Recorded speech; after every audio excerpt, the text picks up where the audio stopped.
चलिए, world now में सबसे पहले बात अमेरिका वर्सेस यूरोप की।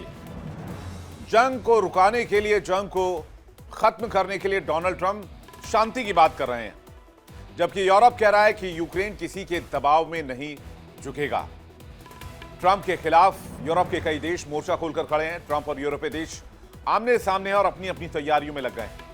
एक तरफ ट्रंप हैं जो जेलेंस्की पर जंग रोकने और पीस प्लान अपनाने का दबाव बना रहे हैं। वो कहते हैं जेलेंस्की को तुरंत जंग रोकनी होगी, जेलेंस्की करप्ट है। जूनियर ट्रंप भी कह रहे हैं यूक्रेन में करप्शन है, भ्रष्टाचार है और खुद जेलेंस्की करप्ट हो चुके हैं। तो वहीं दूसरी तरफ यूरोपीय देश हैं जिनका कहना है कि यूक्रेन जंग रोकने के लिए किसी भी तरह का समझौता नहीं करेगा जो उसके हित में नहीं है।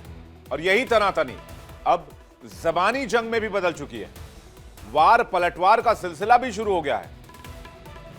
ट्रंप जेलेंस्की और यूरोपीय देशों पर जमकर बरस रहे हैं। ट्रंप ने जिस जेलेंस्की के कंधे पर हाथ रखकर साथ निभाने का वायदा किया था, अब उन्हीं को डोनाल्ड ट्रंप सत्ता से उखाड़ फेंकने का प्लान तैयार कर चुके हैं। ऐसा इसलिए क्योंकि ट्रंप ने जेलेंस्की को लेकर चौंकाने वाला बयान दिया था। रूस से चल रही जंग के बीच ट्रंप ने कहा यूक्रेन में राष्ट्रपति चुनाव होने चाहिए। ट्रंप ने कहा, मेरा मानना है कि अब चुनाव करवाने का वक्त आ चुका है। ये लोग जंग को इस्तेमाल करके चुनाव पर होल्ड लगा रहे हैं, लेकिन मुझे लगता है कि यूक्रेन के लोगों के पास चुनने का मौका होना चाहिए। हालांकि ट्रंप ने जेलेंस्की के फिर से राष्ट्रपति बनने की संभावना से इनकार नहीं किया और कहा कि हो सकता है कि जेलेंस्की चुनाव जीत जाएं। ट्रंप का कहना है कि रूस यूक्रेन जंग का हल नहीं निकलने के पीछे एक वजह यह भी है कि जेलेंस्की और पुतिन एक दूसरे से बहुत नफरत करते हैं। ट्रंप ने यह भी कहा कि दोनों एक दूसरे से बहुत चिढ़ते हैं और यह मुसीबत की एक वजह है। इसी कारण से दोनों के बीच कोई डील करवाना मुश्किल हो रहा है। ट्रंप की इस टिप्पणी से जेलेंस्की साफ तौर पर नाराज नजर आए हैं। रूस के साथ लंबी और खूनी जंग के बीच यूक्रेन के राष्ट्रपति वोलोदिमीर जेलेंस्की को अमेरिका से दो मोर्चों पर दबाव झेलना पड़ रहा है। एक तरफ डोनाल्ड ट्रंप चुनाव कराने का दबाव बना रहे हैं, दूसरी तरफ शांति वार्ता के लिए वो कठिन शर्तें लगा रहे हैं। लेकिन दोनों ही मुद्दों पर जेलेंस्की ने अपना रुख साफ कर दिया है। यूक्रेन किसी भी कीमत पर नहीं झुकेगा। जेलेंस्की ने साफ कहा है कि यूक्रेन की दिशा का फैसला अमेरिका नहीं बल्कि यूक्रेन के लोग करेंगे। यानी जेलेंस्की के इस बयान से डोनाल्ड ट्रंप चढ़ गए हैं।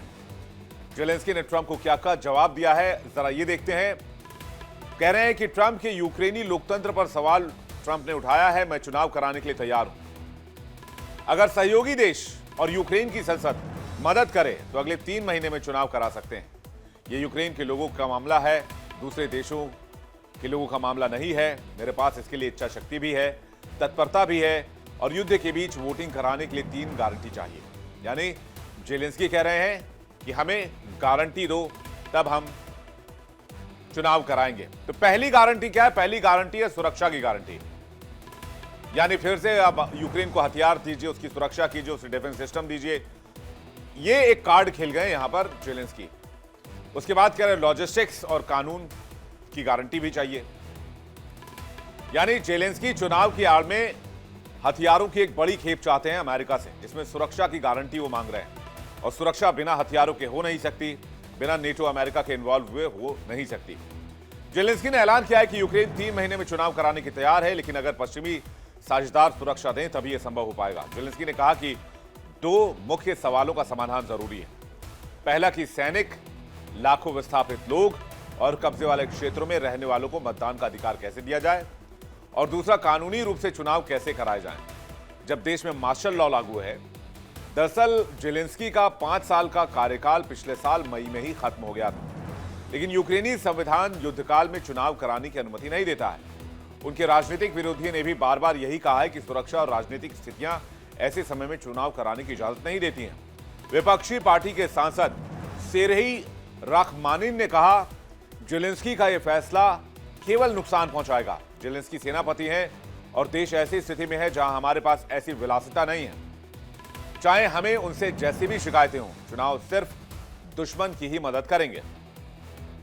जेलेंस्की ने सहयोगी देशों से चुनाव की सुरक्षा सुनिश्चित करने के बारे में सलाह मांगी है और सांसदों से पूछा कि चुनाव कराने की अनुमति देने के लिए कानून में संशोधन कैसे किया जा सकता है। जेलेंस्की ने कहा कि मैं अपने साझेदारों से प्रस्तावों का इंतजार कर रहा हूं, अपने सांसदों से प्रस्तावों का इंतजार कर रहा हूं। जेलेंस्की ये बातें उस समय कह रहे थे जब वो यूरोपीय राजधानियों के कूटनीतिक दौरे के बाद यूक्रेन लौट रहे थे। ये दौरा ऐसे समय में हुआ जब व्हाइट हाउस कीव पर शांति समझौते पर सहमत होने के लिए दबाव बढ़ रहा था, लेकिन जेलेंस्की ने यूरोप को अपना ढाल बनाया। जेलेंस्की ने कहा कि यूक्रेन अगले 2 हफ्तों के भीतर अमेरिका के साथ एक उच्च स्तरीय बैठक आयोजित करने के लिए हर संभव कोशिश करेगा ताकि शांति वार्ता आगे बढ़ सके। उन्होंने यह भी कहा कि अगर रूस सहमत हो तो कीव ऊर्जा क्षेत्र में अस्थायी युद्ध विराम के लिए तैयार है। अब यह समझना जरूरी है कि युद्ध की स्थिति में यूक्रेन में चुनाव कैसे हो सकता है, क्योंकि चुनाव युद्ध के बीच कराना किसी भी देश के लिए बहुत मुश्किल काम है। इसके साथ ही यूक्रेन में रूसी आक्रमण के कारण फरवरी 2022 से मार्शल लॉ यानी आपातकालीन स्थिति लागू है, जो राष्ट्रपति, संसदीय और स्थानीय चुनावों को कानूनी रूप से प्रतिबंधित करता है। यानी अगर यूक्रेनी संविधान को फॉलो किया जाए तो चुनाव मुमकिन ही नहीं है। चुनाव से पहले सीज फायर कराना होगा, तब जाकर चुनाव मुमकिन है। अभी मार्शल लॉ को 90 दिनों के लिए बढ़ाया जा रहा है, जो कि फरवरी 2026 तक जारी रहेगा। युद्ध काल में चुनाव कराने के लिए कदम जरूरी माने जाते हैं। कौन से कदम हैं जो युद्ध काल में चुनाव करा सकते हैं, आइए देखते हैं। तो अव्वल तो ये कि सबसे पहले रूसी हमलों से मतदाता, उम्मीदवार और मतदान केंद्रों को खतरा है तो सुरक्षा की गारंटी चाहिए होगी भाई। मतदान केंद्रों, चुनाव अधिकारियों की सुरक्षा सुनिश्चित करनी होगी। मिसाइल हमलों के जोखिम वाले इलाकों में भूमिगत शेल्टर में मतदान कराना होगा। सेना और पुलिस की तैनाती बढ़ानी पड़ती है। युद्धकालीन कानून में संशोधन करना होगा, यानी कि या यूक्रेन के जो उसका कॉन्स्टिट्यूशन है उसमें अमेंडमेंट करना होगा, तभी जाकर चुनाव संभव है, क्योंकि यूक्रेन में मार्शल लॉ लागू है। मार्शल लॉ के दौरान चुनाव कराने की अनुमति वहां का संविधान नहीं देता है। फ्रंटलाइन सैनिकों के लिए क्या व्यवस्था होगी? चुनाव की अनुमति देने के लिए संसद को कानून में बदलाव करना होगा और युद्ध में तैनात सैनिकों को वोटिंग व्यवस्था देनी होगी। मोबाइल पोलिंग स्टेशन, डाक मतपत्र या फिर ऑनलाइन मतदान जैसी सुविधाएं युद्ध में लगे लाखों सैनिकों की लोकतांत्रिक भागीदारी के लिए जरूरी है। इसके अलावा जो नागरिक युद्ध की वजह से विस्थापित हुए उसका क्या होगा? यूक्रेन के 60 लाख से ज्यादा नागरिक विदेशों में शरण लिए हुए हैं, वो वोटिंग कैसे करेंगे? इसके लिए विदेशी स्थित दूतावासों में मदद करनी होगी, या तो वहां पर मतदान ऑनलाइन कराएं या डाक मतपत्र की व्यवस्था करें। फिर अंतर्राष्ट्रीय सहायता, युद्ध के दौरान निष्पक्ष चुनाव कराना कठिन है, इसलिए ईयू, यूएसए और ओएससी जैसी संस्थाओं से तकनीकी और सुरक्षा संबंधी मदद ली जाती है। अंतर्राष्ट्रीय पर्यवेक्षक चुनाव की पारदर्शिता पर भरोसा बढ़ाते हैं। संचार और ऊर्जा अवसंरचना, रूसी हमले से पहले ही बिजली, इंटरनेट प्रभावित है। चुनावी सिस्टम को बैकअप के लिए सुरक्षित सर्वर चाहिए। लेकिन अगर शांति वार्ता सफल होती है तो मार्शल लॉ हटने के बाद 6 महीने में चुनाव कराए जा सकते हैं। यह यूक्रेन की लोकतांत्रिक वैधता को बनाए रखने के लिए जरूरी है, लेकिन युद्ध की प्राथमिकता बनी रहेगी। यूक्रेन इन्हीं कदमों पर चर्चा कर रहा है, पर यह निर्णय मुख्य रूप से युद्ध की स्थिति और सुरक्षा सुनिश्चित करने पर निर्भर करेगा। लेकिन यहीं आती है दूसरी समस्या। ट्रंप की मांग की जेलेंस्की शांति समझौते के लिए रियायतें दें, क्योंकि यूक्रेन युद्ध मैदान पर हार रहा है और रूस की बढ़त है। ट्रंप के शब्दों में, अगर आप हार रहे हो तो आपको चीजें स्वीकार करनी पड़ती हैं, आप बैकफुट पर होते हो। उनका कहना है कि यूक्रेन ने बहुत जमीन खो दी है। ट्रंप से सवाल किया गया कि लगभग 4 सालों से चल रही इस जंग में कौन हार रहा है। इस पर जवाब देते उन्होंने कहा कि 2022 से शुरू हुई इस जंग में यूक्रेन ने अपने कई इलाके रूस के हाथों खो दिए हैं। यानी एक तरफ ट्रंप जेलेंस्की पर चुनाव कराने का दबाव बना रहे हैं, तो दूसरी तरफ उन्हें यह भी कह रहे हैं कि रूस की शर्तें मानो। यह ऐसे समय में हो रहा है जब जेलेंस्की यूरोपीय नेताओं फ्रांस, जर्मनी और ब्रिटेन के साथ मिलकर अभी आए संशोधित शांति प्रस्ताव पर काम कर रहे हैं। जेलेंस्की ने कहा कि पीस प्लान में सुधार कर दस्तावेज जल्द ही अमेरिका को सौंपे जाएंगे। यह दस्तावेज युद्ध खत्म करने के संभावित कदमों और भविष्य की सुरक्षा गारंटियों का ब्लूप्रिंट होगा। लेकिन यहां भी रास्ता आसान नहीं है। रूस का ताजा रुख पहले से ज्यादा कठोर है। व्लादिमीर पुतिन ने दावा किया है कि जेलेंस्की अब वैध राष्ट्रपति नहीं है और कहा है कि किसी भी समझौते से पहले यूक्रेन को पूरा डोनबास का इलाका रूस के नाम करना होगा। यह बात जेलेंस्की जीते जी नहीं मानेंगे, लिख के ले लीजिए, मैं आपको कह के दे रहा हूं।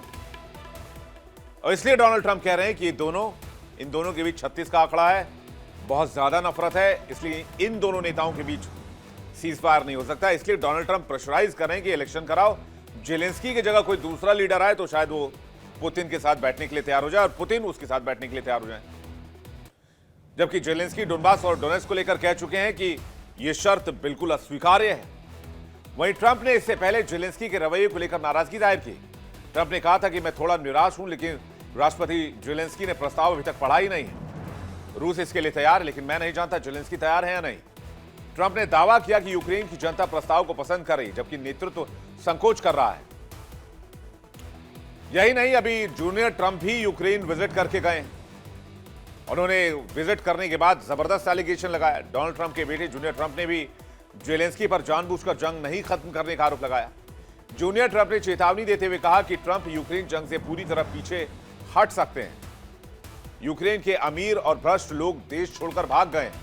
लड़ने के लिए सिर्फ गरीब और आम लोगों को छोड़ दिया गया है। जब तक अमेरिका पैसा देता रहेगा तब तक यूक्रेन में शांति नहीं आ सकती। ट्रंप जूनियर ने यूक्रेन को रूस से ज्यादा भ्रष्ट देश बता दिया है, लेकिन यूक्रेन को यूरोपीय देशों का साथ मिल रहा है। यूरोपीय देश कंधा दे रहे हैं और कंधे से कंधा मिलाकर जेलेंस्की के साथ खड़े हो गए हैं। उसे किसी भी तरह का समझौता न करने की नसीहत दे रहे हैं। यानी नीचे से वो जो आग की चिंगारी उसको भड़काए रखना चाहते हैं। जेलेंस्की कल रोम में थे, जहां उन्होंने पोप लियो 14 से मुलाकात की। देखिए तस्वीर आपको दिखा रहे हैं, पोप लियो से मुलाकात की तस्वीर। रोम में इटली के प्रीमियर जॉर्जिया मेलोनी से भी मुलाकात की। यहां पर ये देखिए तस्वीरें, इटली में जाकर जॉर्जिया मेलोनी से मिलते हुए जेलेंस्की, जबकि पुतिन कह रहे हैं कि ये खुद ही वैध नहीं है और यूक्रेन में मार्शल लॉ लागू है। और ये यूरोपीय देशों में, अलग अलग देशों में जाकर शांति प्रक्रिया के प्रोग्रेस पर चर्चा कर रहे हैं। इन्होंने हमले को रोकने के लिए मजबूत सिक्योरिटी गारंटी बनाने और रूस पर अच्छी नीयत से बातचीत की टेबल पर शामिल होने का दबाव बनाए रखने पर भी चर्चा की है। लेकिन एक बात बताइए, मैं आपसे ही पूछता हूं, चलिए, जब यूक्रेन बैकफुट पर है, इसने अपनी जो सीमावर्ती इलाके हैं उसमें एक बड़ा एरिया रूस के हाथों खो दिया है, उसके बाद भी ये कह रहे हैं कि रूस मेरी शर्त मानेगा तब जाकर जंग रुकेगी। तो रूस इतना बारूद, इतना मिसाइल, इतने हमले के बाद क्या मानेगा? क्या वो इलाका खाली करेगा? इसका जवाब है बिल्कुल नहीं। रूस वो इलाका देने के लिए तैयार ही नहीं है। यानी जेलेंस्की यूरोपीय कंट्री इसलिए गए हैं क्योंकि इन्हें हथियार चाहिए, पैसा चाहिए और सपोर्ट चाहिए, जो अमेरिका से बंद होने वाला है। ये व्यक्ति पूरी तरह से युद्ध उन्मादी हो चुका है। इससे पहले जेलेंस्की लंदन गए, जहां ब्रिटिश प्रधानमंत्री कीर स्टारमर, फ्रांस के राष्ट्रपति इमैनुअल मैक्रों और जर्मनी के चांसलर फ्रेडरिक मर्ज से मिले। जेलेंस्की का मकसद साफ है, यूरोप से ज्यादा पैसा निकालना, ज्यादा से ज्यादा हथियार निकालना, क्योंकि अमेरिका रूस की तरफ इंक्लाइन होता दिख रहा है। और अभी हाल ही में अमेरिका ने रूस को अपनी दुश्मन देशों की सूची से भी बाहर कर दिया। ट्रंप के पीस प्लान को यूरोपीय देशों ने चुनौती दी थी। जो 28 पॉइंट वाला मसौदा था ट्रंप का, उसे यूरोपीय देशों ने कहा था कि इसे मानने के लिए कोई दबाव नहीं है और ये यूक्रेन को नहीं मानना चाहिए। फिर यूरोपीय देश 24 पॉइंट वाला पीस प्लान लेकर आए और अब डोनाल्ड ट्रंप यूरोपीय देशों को वार्न कर रहे हैं कि यूरोपीय कंट्री जो कर रहे हैं वो ठीक नहीं कर रहे हैं। यूरोपीय के कई देशों का नेतृत्व कमजोर लोग कर रहे हैं, ये डोनाल्ड ट्रंप का कहना है। और डोनाल्ड ट्रंप कह रहे हैं कि यूरोप पतन की ओर आगे बढ़ रहा है। कह रहे हैं वो बहुत ज्यादा पॉलिटिकली करेक्ट होना चाहते हैं, उन्हें समझ नहीं आ रहा है कि क्या करना चाहिए। यूरोप भी रास्ता नहीं ढूंढ पा रहा है। जंग खत्म करने की कोशिश में यूरोप की भूमिका पर भरोसा नहीं कर सकते। यूरोप ने अपनी बॉर्डर पॉलिसी नहीं बदली तो कुछ देश आगे चलकर भी ठीक से टिक नहीं पाएंगे। लंदन और पेरिस जैसे शहर प्रवासियों के बोझ तले दबते जा रहे हैं। यूक्रेन के मुद्दे पर भी अमेरिका और यूरोपीय देशों में मतभेद है। यूरोपीय देशों को डर है कि अमेरिका यूक्रेन पर अपने इलाके रूस को देने के लिए दबाव बना रहा है। यही वजह है कि यूक्रेनी राष्ट्रपति यूरोपीय संघ के साथ बार बार बैठक कर रहे हैं, यूरोपीय देशों के नेताओं से मिल रहे हैं, ताकि वो अमेरिकी दबाव को भी हल्का कर पाएं और यूरोपीय कंट्रीज डोनाल्ड ट्रंप के ऊपर प्रेशर बना पाए। यूरोपीय नेता डर रहे हैं कि ट्रंप यूक्रेन को बेच देंगे और यूरोप की सुरक्षा को नजरअंदाज कर देंगे। इसलिए ईयू इस समय विचार कर रहा है कि अगर ट्रंप की सरकार यूक्रेन के साथ जारी मदद सहयोग छोड़ देती है तो वो यूएस ट्रेजरी सिक्योरिटीज यानी कि अमेरिकी सरकार के बॉन्ड को बेचने का विकल्प न चुन सकते हैं। अब यूरोप ने ट्रंप की नब्ज पर प्रहार करने की कोशिश की है। कैसे, इसे थोड़ा सा समझना होगा। आइए देखते हैं। ईयू ब्रिटेन ने अमेरिकी बॉन्ड बेचने की धमकी दी है, यानी जो ट्रेजरी बॉन्ड अमेरिका में इन देशों ने खरीद रखे हैं। बॉन्ड की मौजूदा कीमत 2,34,000 करोड़ रुपए है। अमेरिकी बॉन्ड कर्ज के बदले में आर्थिक सिक्योरिटी होते हैं। ब्रिटेन के पास 60 लाख करोड़ रुपए के बॉन्ड हैं। यूरोप के देशों के पास 1.35 अरब करोड़ के बॉन्ड पड़े हुए हैं। कुल मिलाकर 2 अरब करोड़ रुपए से ज्यादा का बॉन्ड अमेरिका के साथ है। एक साथ बॉन्ड अगर बेचा गया तो डॉलर को बहुत ज्यादा नुकसान हो जाएगा। डॉलर की बैकबोन टूट सकती है, चरमरा सकती है। अमेरिकी अर्थव्यवस्था कोलैप्स कर सकती है, अस्थिरता बढ़ जाएगी। अमेरिका में महंगाई, ब्याज दरें बहुत ज्यादा बढ़ जाएंगी। यानी यूरोप ने कहा है कि हम इस ब्रह्मास्त्र का इस्तेमाल तभी करेंगे जब ट्रंप यूक्रेन को धोखा दे देंगे। यह यूरोप द्वारा अपनाई जा रही आर्थिक दबाव की रणनीति है। एक तरह का आप इसे न्यूक्लियर ऑप्शन देखिए, ब्रह्मास्त्र देखिए, जो दिखाती है कि अगर भू राजनीतिक रिश्ते बिगड़े तो आर्थिक न्यूक्लियर हथियार का इस्तेमाल हो सकता है। यह आर्थिक मामलों का न्यूक्लियर हथियार है। इसके साथ साथ यूरोपीय देशों ने ट्रंप के पुराने सहयोगी और टेस्ला के मालिक एलन मस्क पर 125 करोड़ का जुर्माना लगाया है। इसकी वजह ईयू के नियमों का उल्लंघन बताया गया है। यूरोपीय देशों के इन कदमों को ट्रंप पर दबाव बनाने की कोशिश माना जा रहा है। आखिर यूरोप यूक्रेन के साथ क्यों खड़ा है, या यूं कहें कि रूस के खिलाफ क्यों है? यूरोप को रूस से खतरा क्यों महसूस होता है? यूरोप बार बार यही क्यों कह रहा है कि रूस उन पर आक्रमण करने वाला है? रूस का अगला हमला यूरोप पर होगा। यूरोप मानता है कि रूस उसके लिए बहुआयामी खतरा है, जिसमें सैन्य आक्रमण की संभावना, हाइब्रिड युद्ध और राजनीतिक अस्थिरता शामिल है। यह खतरा 2022 में यूक्रेन पर रूस के पूर्ण आक्रमण के बाद बढ़ा और 2025 में भी यह युद्ध जारी है और यूरोप का यह खतरा भी जारी है। ईयू और नेटो ने इसे एक व्यवस्थित और लंबे समय तक चलने वाले खतरे के तौर पर पहचाना है, जो न पूर्वी यूरोप बल्कि पूरे महाद्वीप की सुरक्षा को प्रभावित कर रहा है। यूरोप को रूस से खतरा क्या है, इसे समझना होगा। आइए देखते हैं। रूस ने 2004 में क्रीमिया को कब्जा लिया, 2022 में पूरे यूक्रेन पर हमला कर दिया। इससे यूरोपीय देश डर गए, खासकर पूर्वी यूरोप को डर लग गया कि रूस अपनी सैन्य शक्ति से पड़ोसी देशों को दबा सकता है और यूरोप में दाखिल हो सकता है। रूस की सैन्य शक्ति नेटो के लिए भी खतरा मानी जा रही है। ऊर्जा और गैस पर निर्भरता का खतरा है। यूरोप रूसी गैस और तेल पर बहुत ज्यादा तक निर्भर है। रूसी ऊर्जा को हथियार की तरह प्रयोग रूस कर सकता है। गैस की सप्लाई अगर रोका गया, दाम बढ़ाए गए, राजनीतिक दबाव बनाया गया तो यूरोप पर प्रेशर बढ़ेगा। यहां तक कि अगर रूस सप्लाई बंद कर दे यूरोप को, gas supply, natural gas supply, तो मानिए कि आधा यूरोप जम सकता है, इतनी ठंड पड़ती है। और वो बचाव ही सिर्फ रूसी गैस से करते हैं।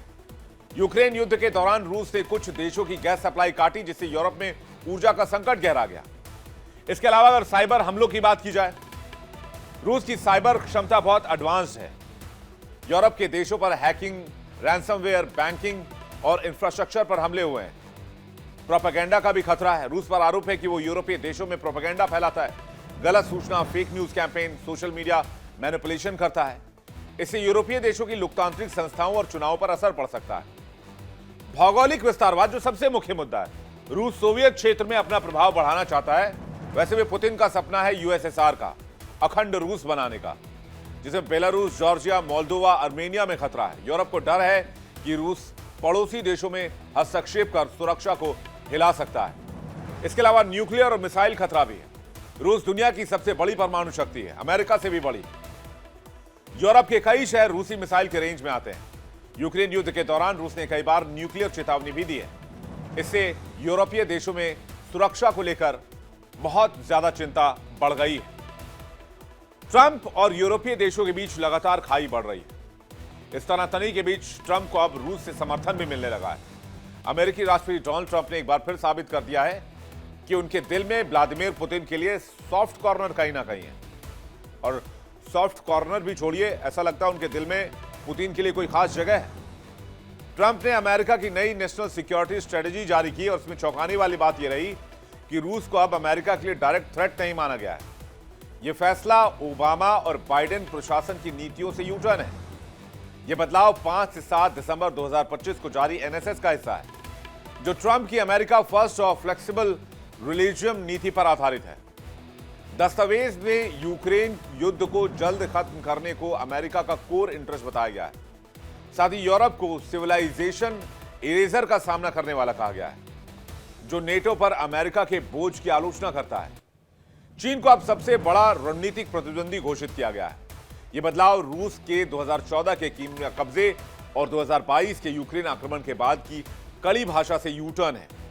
ट्रंप ने पुतिन के कई मौकों पर तारीफ की है और शांति के लिए सीधी बातचीत पर जोर दिया है। उधर क्रेमलिन यानी कि रूसी राष्ट्रपति भवन ने ट्रंप के इस दस्तावेज की प्रशंसा की और कहा कि ट्रंप की दुनिया को देखने की नजर पुतिन की नजर से काफी मिलती जुलती है। तो क्या अमेरिका और रूस एक साथ आने जा रहे हैं? और अगर ऐसा हुआ तो यूक्रेन के साथ साथ पूरा यूरोप हिल जाएगा, जिसके संकेत मिल रहे हैं। कई मुद्दों पर ट्रंप सरकार की नीतियां रूस जैसी हैं। ट्रंप और रूस की सोच कई मामलों में समान है। ट्रंप की नीतियां काफी व्यवहारिक हैं। ट्रंप के अंदर पुराने विचारों के आधार पर किया जाने वाला भेदभाव नहीं है। नेटो की विस्तारवादी नीतियों से अलग करके ट्रंप ने क्रांतिकारी कदम उठाया है। इससे दोनों देश परमाणु हथियारों पर बात कर सकते हैं। दुनिया ज्यादा सुरक्षित महसूस कर सकती है। अमेरिका ने आखिरकार सच स्वीकार कर लिया है। रूस कभी अमेरिका के लिए खतरा था ही नहीं। उम्मीद है कि अमेरिका यूक्रेन को हथियार देना बंद करेगा। ये क्रेमलिन का रिएक्शन है ट्रंप के नई पॉलिसी के बाद। अमेरिकी सुरक्षा विभाग की रिपोर्ट में नेटो से आने वाले वक्त में सिर्फ व्यवहारिक मुद्दों पर सहयोग का दावा किया गया है। रूस भी नेटो के विस्तारवादी से ट्रंप की दूरी की सराहना कर रहा है। इसे सवाल उठ रहा है कि क्या ट्रंप और पुतिन कहीं दुश्मन के दुश्मन को दोस्त बनाने वाली नीति तो नहीं अपना रहे हैं। ऐसा इसलिए क्योंकि रूस और यूक्रेन में जारी जंग के बीच डोनाल्ड ट्रंप के सांसद थॉमस मैसी ने अमेरिकी कांग्रेस में एक बिल पेश किया। थॉमस ने बिल के जरिए अमेरिका को नेटो का से अलग करने की मांग की। थॉमस का कहना है कि नेटो एक ट्रस्टेड ऑर्गेनाइजेशन नहीं है, इसलिए तुरंत अमेरिका से अलग हो जाए। हालांकि इस बिल पर डोनाल्ड ट्रंप की रिपब्लिकन पार्टी ने आधिकारिक तौर पर कोई प्रतिक्रिया नहीं दी है। थॉमस मैसी ने जो बिल पेश किया है उसका नाम है not a trusted organisation act, यानी कि नेटो एक्ट। बिल में उन कारणों के बारे में डिटेल से बताया गया है जिसके लिए अमेरिका को नेटो से अलग करने की मांग की गई है। इनमें नेटो अमेरिका के हितों की रक्षा नहीं कर रहा है। नेटो का पूर्व की ओर विस्तार रूस अमेरिका तनाव का कारण बना और नेटो अब विश्वसनीय संगठन नहीं है, ये इसमें प्रमुख रूप से शामिल किया गया है। एक तरफ ट्रंप रूस के साथ मिलकर यूक्रेन पर दबाव बना रहे हैं, दूसरी तरफ जेलेंस्की यूरोपीय देशों की आड़ में बच रहे हैं, या यूं कहें कि यूरोपीय कंट्री से पैसा और हथियार निकालने में जुगत में और सैन्य सहायता लाने की जुगत में लगे हुए हैं। ट्रंप के फैसले के खिलाफ जेलेंस्की लगातार बोल रहे हैं।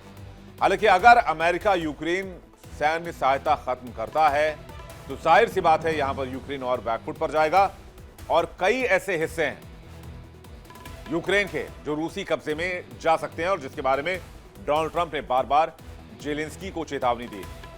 लेकिन इस बीच अमेरिका और यूरोप का आमने सामने होना यूक्रेन युद्ध को लेकर यह यूक्रेन के लिए बहुत बड़ी चिंता की बात है और जेलेंस्की भी तलवार की धार पर खेल रहे हैं।